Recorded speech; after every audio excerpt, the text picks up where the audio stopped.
Bonjour à tous, aujourd'hui on va découvrir ce que sont les zones tampons et comment les mettre en place dans les zones de captage. Donc une zone tampon, c'est tout élément du paysage qui est situé entre une parcelle et la ressource à protéger et qui peut donc retenir ou ralentir les écoulements et contribuer à dégrader les contaminants agricoles.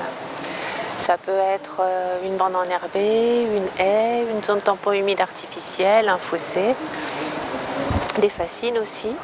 Et chaque type de zone tampon est spécifique de certains écoulements et certains contaminants. Donc les zones tampons sont utiles du point de vue de la qualité de l'eau pour retenir les contaminants, phosphore, matière en suspension et prévention de l'érosion, nitrates, pesticides.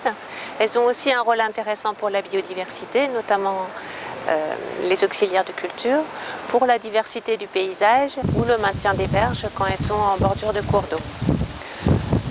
Chaque type de tampon est plus spécifique d'un type d'écoulement et des contaminants qui y sont associés. Par exemple, les bandes enherbées ou les bandes boisées vont être efficaces pour les phytosanitaires en solution, à condition que le sol soit assez perméable pour que l'infiltration soit importante. Si au contraire le sol est engorgé, il pourra être utile pour la dénitrification, donc pour épurer les nitrates. Par contre, on pourra difficilement avoir les deux rôles en même temps. Les haies et les fascines sont particulièrement indiquées pour les matières en suspension, notamment pour les flux concentrés.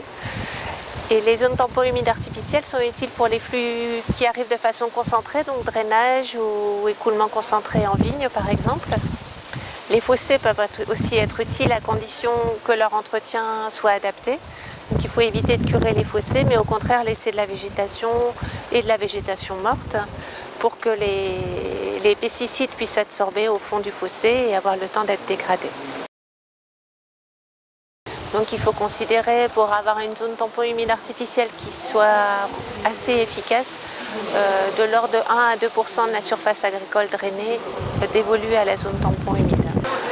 Les bandes enherbées, elles, sont obligatoires le long des cours d'eau BCAE. On a aussi intérêt à protéger les autres points d'eau et fossés, même si on n'y est pas obligé, pour limiter les risques de dérive et puis de ruissellement de pesticides jusqu'à ensuite la ressource en eau.